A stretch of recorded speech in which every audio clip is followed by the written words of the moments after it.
feliz, amém? Amém. Sabe que vocês ouviram um monte de voz afinada, bonitinha, agora vocês vão ter que ouvir minha voz. Meu Deus do céu, mas faz parte.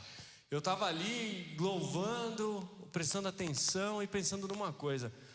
Em algum momento da vida de vocês pararam para pensar que esse louvor, essa adoração que está acontecendo aqui nesse momento,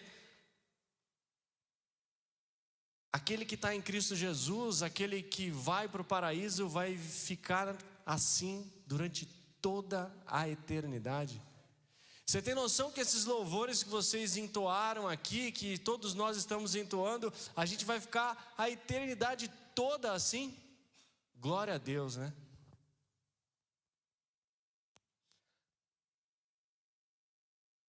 Acho que nem trocando de microfone a voz vai melhorar. Amém. Nada, tá vendo? Então, a gente vai ficar a eternidade toda adorando o Senhor, louvando o Senhor. E o que é interessante é que quando a gente fala de eternidade, a gente acha que é alguma coisa que ainda vai vir, né? Na eternidade adorarei o Senhor. Na verdade, a eternidade, ela é. A gente está vivendo a eternidade, a gente está em numa fração de tempo muito pequena de toda a eternidade que nunca acaba, né? Então, quando a gente fala que vai louvar, engrandecer e adorar o Senhor durante a eternidade, aqui também é o momento de fazer isso. Amém? Glória a Deus. E é o que a gente está fazendo aqui hoje. Mas o que é engraçado em nossas vidas é que às vezes a gente separa um momento, um lugar, um horário na agenda para que a gente possa adorar e louvar o Senhor. E claro que muito vai depender da situação, da circunstância que a gente está para louvar ou adorar o Senhor. Se a gente está feliz, talvez a gente faça com maior intensidade. Se a gente está triste, a gente quase não levanta da cadeira. Se a gente está cansado, se a gente já ora deitado, que é para dormir rápido. Então tem todas essas variáveis aqui nessa fração de eternidade que a gente vive, que impactam no nosso louvor e na nossa adoração. Só que louvar e adorar o Senhor, além de fazer bem para nós, como indivíduos, como criatura, também faz bem para aquele irmão que está do lado, para aquele irmão que convive perto de nós, seja na nossa família, no nosso trabalho, seja lá onde for. A nossa adoração, ela é uma decisão nossa que impacta outras vidas. Você sabia que louvor e adoração também é uma poderosa ferramenta de evangelismo para levar a palavra do Senhor para aqueles que precisam recebê-la? O quão poderoso esse louvor e essa adoração é. E hoje a gente vai ficar ali baseado no livro de Salmo 34, do 1 ao 3, que é o tema dessa noite. Davi, depois, na verdade no meio da guerra, depois de ter vencido uma batalha onde ele estava sozinho, ele vai lá e escreve esse salmo. Ele é inspirado por Deus a escrever esse salmo, mas ele não estava nas perfeitas condições, ele não estava talvez no ápice da sua vida, no melhor momento da sua vida. Lá no livro de Samuel, no 1 Samuel capítulo 21, do verso 10 até o capítulo 22, ali no primeiro versículo, conta um pouco do contexto que Davi estava vivendo quando ele escreveu esse salmo. Davi tinha escapado de Saul. Saul queria matar Davi. Olha a situação, estava ameaçado de morte. A vida de Davi estava ameaçada e estava próximo de ser morto. Mas Davi consegue, ali fugir de Saul, vai para os filisteus, e lá nos filisteus reconhecem Davi como o rei de Israel, aquele que era um grande guerreiro, que matava também os seus oponentes, que era fervoroso na guerra, que confiava no Deus de Abraão, de Isaac e de Jacó. Ali os filisteus reconheceram Davi naquele lugar, no meio deles. E Davi, bobo nem nada, o que fez? Eu vou me fingir de louco nesse lugar, para que os filisteus não achem que eu tenha realmente ainda a capacidade de vencê-los. E aí Davi se fingiu de louco. Um rei, ungido por Deus, se finge de louco. Ele escrevia nas portas, raspava as portas, as paredes, se babava todo para parecer um louco. tudo temendo pela própria vida. Que situação! Quem louvaria e adoraria o Senhor numa situação dessa? Temendo pela vida, se fingindo de louco, para não morrer. Ele não tinha para onde ir. Eu talvez não adorasse o Senhor numa situação dessa. E muitos de nós também não. Nas situações mais difíceis da vida, a nossa natureza humana dificilmente ela é levada a adorar o Senhor. Mas no caso de Davi foi diferente. Davi ainda conseguiu escapar ali dos filisteus, se fingindo de louco, de maluco, e ele conseguiu ir para um lugar seguro, onde lá encontrou seus pais, seus irmãos, sua família, e ali ele ficou bem, mas ainda ameaçado de morte, ainda sendo caçado por Saul. E nessa situação, Davi escreve: bendirei o Senhor o tempo todo, os meus lábios sempre o louvarão, minha alma se gloriará no Senhor. Ouçam os humildes e se alegrem. Engrandecei o Senhor comigo, e todos juntos lhe exaltemos o nome. Davi não tinha vencido a guerra, Davi não estava livre da morte, Saul ainda o caçava, mas ele tinha escapado, ele tinha vencido aquela pequena batalha, mas a guerra toda ainda estava acontecendo. E Davi, no meio de tudo aquilo, ele parou para louvar, adorar e engrandecer o nome do Senhor. Davi não escreve esses primeiros versos do Salmo para engrandecer a si próprio. Ele direciona toda a tua gratidão, o teu louvor e a tua glória a Deus, porque ele sabe, se ele fugiu de Saul, se ele fugiu do rei Aquis, lá dos filisteus, foi porque o Senhor o capacitou com estratégias de se fingir como louco e o livrou de tudo aquilo. E o tirou de toda aquela situação e o colocou numa condição um pouquinho mais favorável.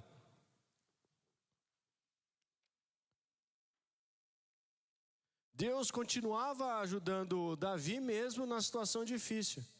Irmãos, e se a gente traz para a nossa vida, para aplicação para a nossa vida, você tem ideia de quantos livramentos Deus te tirou hoje para você estar aqui? Às vezes você nem viu. Você pegou o seu carro, sua moto, o ônibus, seja o que for, e veio para a igreja.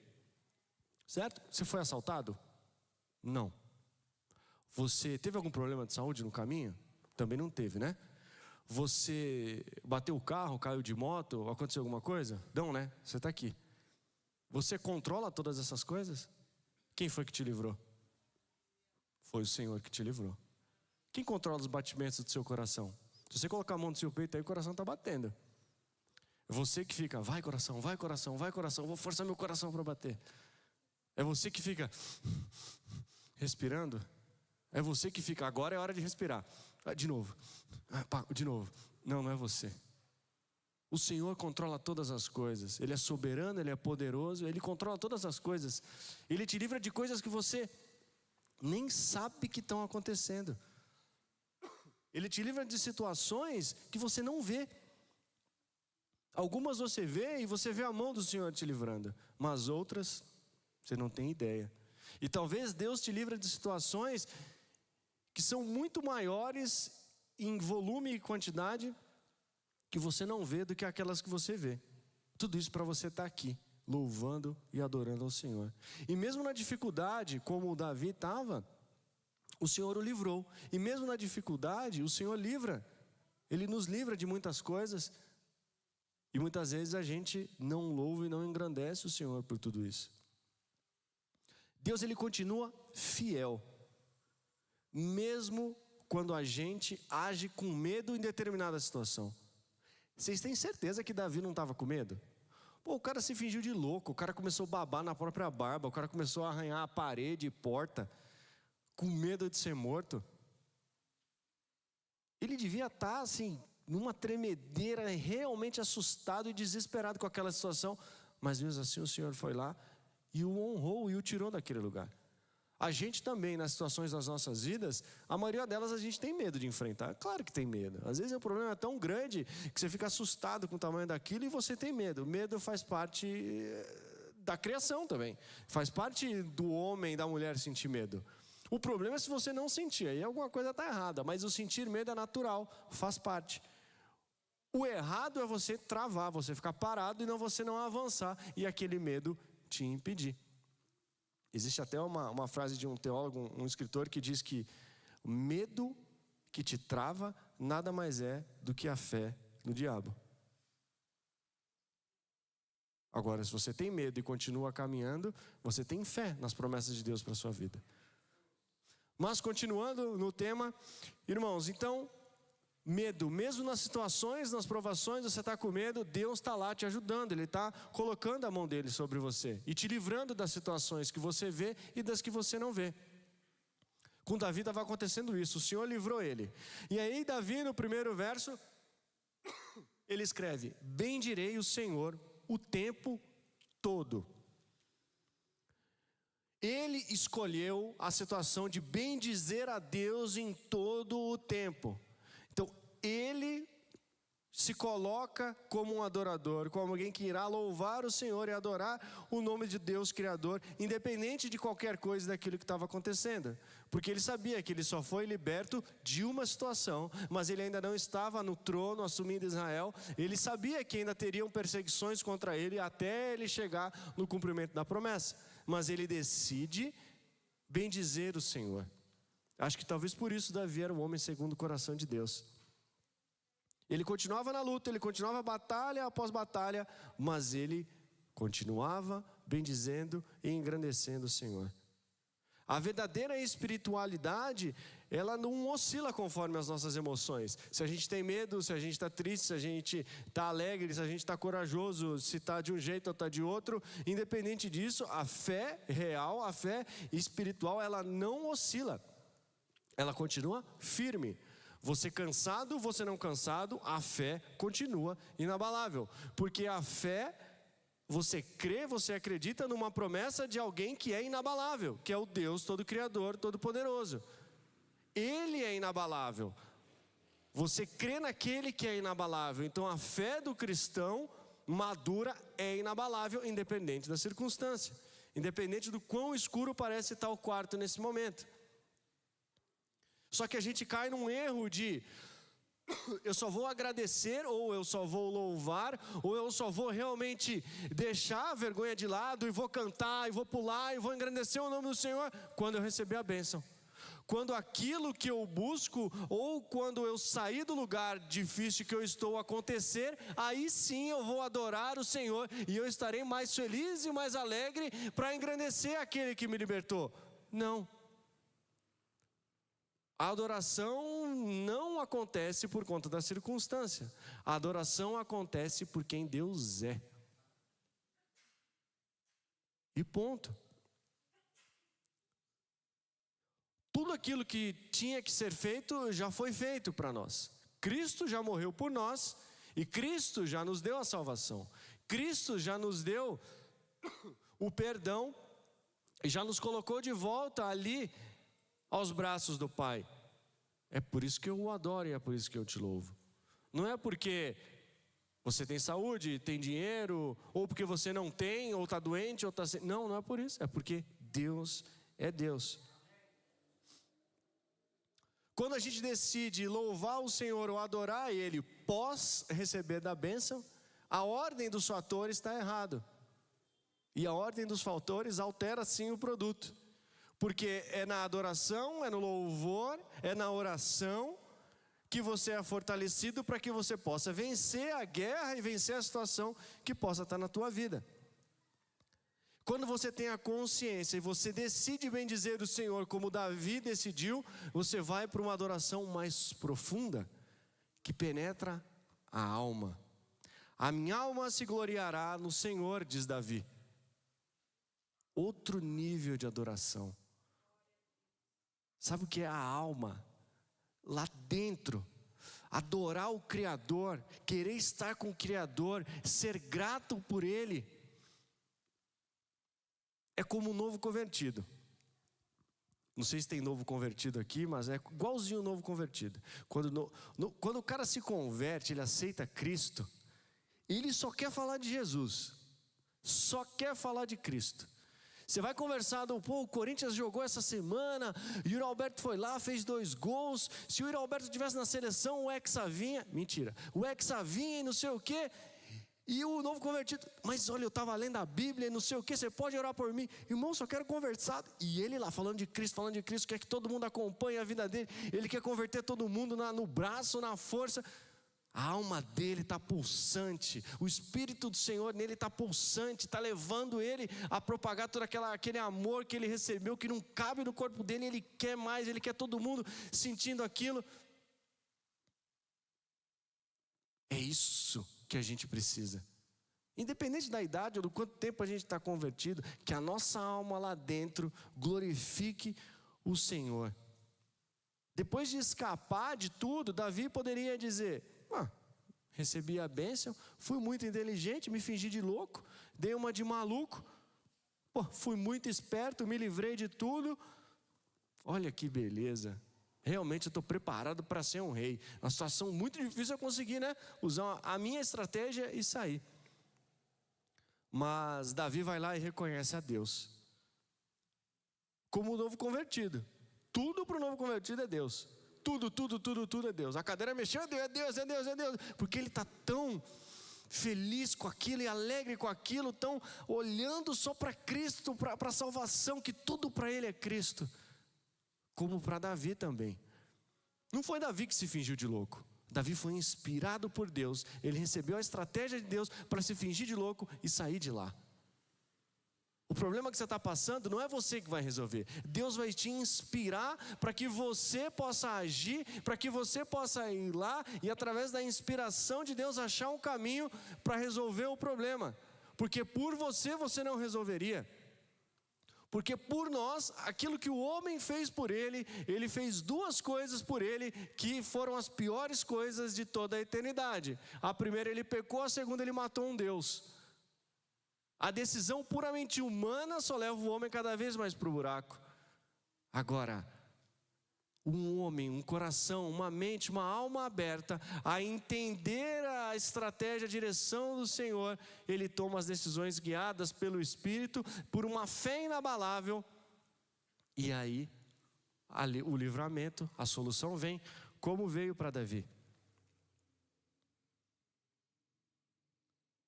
O homem espiritual crê em Cristo e tem uma fé inabalável. Ele não transforma o livramento, a solução de um problema, em algo para ele, em exaltação própria, mas sim em exaltação a Deus. Você chegou aqui, glória a Deus. Você vai embora para sua casa, glória a Deus. Você está na cadeira, glória a Deus. O som está saindo, glória a Deus. É a luz, glória a Deus. A gente não fez nada para tudo estar em ordem. Deus orquestrou para que tudo ficasse em ordem. Essa é a grande diferença entre o orgulho e a gratidão. O orgulho diz, eu fiz. A gratidão diz, obrigado Deus, foi o Senhor que fez. Quando a adoração vem da alma, talvez é o momento mais extremo da adoração e mais sincero daquilo que a gente entrega a Deus. E um parênteses aqui, quando a gente fala em adoração, não é louvor somente, é oração, é o serviço, é o estudo, é o momento com Cristo, é o momento com a família, tudo isso é uma adoração a Deus. Aqui a gente está mais específico no louvor, porque a gente está numa noite de música, de canto, de louvor, e eu já vou acabar porque vocês não aguentam mais ouvir minha voz, para a gente continuar aqui louvando o Senhor. Então quando eu falo em adoração, é tudo que envolve o servo de Cristo, não só realmente o cantar. E essa adoração verdadeira, seja a oração, o estudo, seja seguir exatamente as Escrituras, o louvor em si, isso contagia aquele que está ao lado. O novo convertido, quando ele está todo empolgado e ele vai falar com você, ele também te empolga. O fogo que está nele faz a tua brasinha pegar fogo também. O louvor que é entoado aqui, por mais que você está meio tímido aí, você se empolga. A música tem esse poder na nossa vida, mas o Espírito tem um poder maior de fazer com que a gente se reanima.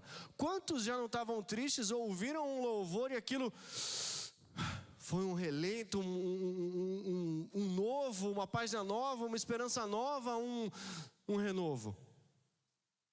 Quantos não foram salvos ou entenderam a palavra penetrou lá na alma e fez ele fazer uma mudança na vida dele através de um louvor? Quantos não passaram por isso?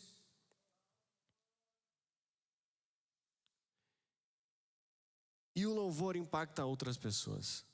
O teu nível de adoração, a sua decisão de adorar o Senhor, quando você coloca a tua alma nessa adoração, o próximo passo é influenciar a outra pessoa. Davi chegou ao ponto de dizer: ouçam os humildes e se alegrem. Engrandecei o Senhor comigo. Venham vocês e engrandeçam o Senhor comigo, porque foi Ele que me livrou, foi Ele que me deu estratégia, Ele que é o Todo-Poderoso, Ele que é o Deus de Abraão, de Isaac e de Jacó. Venham comigo adorar Ele. A nossa adoração influencia a vida do outro. A maneira com que você adora influencia a vida do outro. Se você adora quietinho, será que você está influenciando a vida do outro? Se você não conversa sobre Jesus com o outro, como que você influencia a vida do outro? Se você não tem conduta de um servo, de um filho de Deus, como você influencia a vida do outro? A adoração verdadeira, ela nunca termina em nós, ela nunca termina em você ou em mim. Ela sempre conduz para que outras pessoas enxerguem a salvação em Cristo Jesus. E há uma progressão na adoração, há uma progressão na influência ao outro. E essa progressão que Davi fez nesses primeiros 3 versículos, ele começou individualmente. Bendirei o Senhor, eu vou bendizer o Senhor. Passa para o interior, a minha alma lá dentro glorificará o Senhor. É como se ele decide: eu vou bendizer o Senhor. E aquilo vai para o coração e penetra a alma, e o Espírito dele vai glorificar a Deus. E isso é tão grande, tão prazeroso, que ele: todos vocês venham comigo, porque isso é muito bom. E é isso que a gente quer essa noite. Que a gente louve o Senhor através das músicas e dos instrumentos, e que a gente contagie mais e mais pessoas nessa alegria que é adorar o Senhor. A fé bíblica, a fé realmente centrada em Cristo, ela é contagiante. Quem experimenta o encontro com Jesus Cristo, como o exemplo novo convertido que eu dei aqui, ele contagia as outras pessoas. Davi saiu humilhado, um rei ungido foi humilhado, se fingiu como louco, se babou inteiro para se livrar da morte. Só que ele saiu convicto que aquilo não foi ele que fez, aquilo foi o Senhor dando estratégia para ele. Só que os problemas deles não estavam resolvidos, mas ele sabia que tudo aquilo que ele fez, ou que iria acontecer e que ele iria ter uma solução, não vinha dele, vinha do Senhor. Deus o influenciou para fazer tudo isso. E para fechar, irmãos, olha que coisa interessante. Atos 16, do verso 16 em diante, até o 40, para quem quiser ler em casa. Paulo e Silas presos. Estavam presos, açoitados, presos. E vocês acham que a cadeia aqui hoje em dia é um lugar sujo e feio? Imagina lá, como que não era a situação. E eles estavam lá. Paulo, abençoado por Deus, encontro com Jesus Cristo, um dos maiores pregadores missionários de todos os tempos, o homem que ensinou a discipular pessoas, o homem que espalhou a palavra de Deus ao redor do mundo, proclamou Jesus Cristo em todos os lugares. Ele e Silas presos. E aí você lê lá que eles presos começaram a cantar. Aí é brincadeira, cadê a tristeza desses dois? Eu estaria desesperado para sair daquele lugar. Que mané cantar, pelo amor de Deus, eu quero sair daqui. Me tira, estaria gritando. Tira daqui, me tira daqui, querendo quebrar as algemas, querendo fazer tudo. E eles cantando e louvando o Senhor. Lá em Atos diz que eles começaram a cantar, louvar o Senhor, entoando cantos, e aí o que vem depois? Todas as algemas caíram, eles foram libertos. Mas eles louvaram e adoraram e reconheceram Deus antes de receberem a bênção. Primeiro eles adoraram, primeiro eles se fortaleceram em Cristo, primeiro eles se fortaleceram em Deus, e aí a providência do Senhor veio e os livrou daquela situação, de todo aquele problema que eles estavam enfrentando. Essa é a ordem espiritual das coisas. Problema, todo mundo vai ter. Só lá na eternidade, lá no paraíso, lá não vai ter problema. Mas aqui a gente tem problema. E aqui a gente tem que adorar e tem que louvar também. Não é só lá. Porque se você não adora e não louva aqui, será que você vai conseguir ir para lá? Não sei. Não sei. Mas a adoração e o louvor verdadeiro também acontecem aqui, porque aqui também é a eternidade. Só que aqui a gente está cheio de problema. Uns mais, outros menos, não importa. Está cheio de problema. Vai esperar o problema se resolver para começar a louvar e adorar o Senhor? Talvez seja tarde demais. Vamos ser um pouco mais como Paulo, como Silas, como Davi, e mesmo em meio à escuridão da caverna, mesmo em meio à situação precária da prisão, mesmo em meio àquela situação de algemas e sendo açoitados, louvar e adorar o Senhor em qualquer situação. Porque você pode ter certeza que dali a pouco a luz de Cristo vai te livrar daquela situação, as algemas vão cair, você vai ser liberto daquele problema, ou você vai ser iluminado por Cristo para ter uma solução viável para aquele problema que você está enfrentando. Mas tudo antes, primeiro, louve ao Senhor, adore ao Senhor. E eu vou parar de falar para que a gente possa continuar louvando e adorando ao Senhor. Independente da situação, independente do problema. Irmão, tem boleto para pagar segunda-feira? Vai ter um monte. Irmão, vai chegar em casa, sei lá como, não sei também. Aqui não tem problema. Aqui só tem louvor, aqui só tem adoração. E os próximos louvores que a gente vai entoar aqui, e os irmãos que vão já podem subir aqui para ir se preparando, que eu já vou parar de falar. Louvem, louvem. Louvem e adorem, como se vocês estivessem louvando e adorando e Cristo estivesse aqui, porque Ele é presente nesse lugar. Não espera Jesus chegar nos ares e subir à igreja, para que aí sim você decida louvar e adorar o Senhor. Irmão, o que está esperando? A alegria é agora, a felicidade é agora, mesmo em meio ao problema. A felicidade não está nas coisas, a adoração não está naquilo que você recebe, a adoração está em Cristo, porque Ele é suficiente na sua vida. Se coloque de pé, cadê a alegria de louvar e adorar o Senhor? Está com cãibra? Levanta. Está doendo o pé? Levanta. O Senhor quer ouvir a tua adoração individual hoje. Irmão, você é afinado na voz ou não é? Não tem problema nenhum, eu também não sou. Eu também não sou. A guitarra está afinada, as coisas estão afinadas, que tanto faz. O Senhor vai ouvir o som do teu coração, da tua alma. Aproveita esse momento. Feche os seus olhos agora, a gente vai orar. Daqui a pouco eles vão louvar, eu tenho certeza que vai ser maravilhoso. Pai, obrigado, Senhor. Obrigado, Pai, porque o Senhor proporciona cada momento para que a gente possa estar junto, louvando o Teu nome, engrandecendo o Teu nome. Senhor, como é bom estar aqui com os irmãos. Senhor, como é bom ver cada pessoa aqui disposta a louvar o Teu nome, decidida a bendizer o Teu nome, decidida a elevar a alma, a glorificar a Deus, o Criador, a Jesus Cristo, o Salvador. Como é bom ver os Teus filhos te louvando, Pai. Espírito Santo, nos ensine a Te adorar, nos ensine a Te louvar. Espírito Santo, que todo aquele bloqueio que possa existir do eu não louvo porque eu não sou afinado, eu não louvo porque eu não sei a letra, Senhor, que seja quebrado, destruído, que vá embora agora em nome de Jesus, e que possamos agora louvar o Teu nome com toda a nossa força, que a planta dos nossos pés até o último fio do nosso cabelo louve ao Senhor, em nome de Jesus, Pai. Grande Tu és, Senhor. Amém, Jesus. Amém.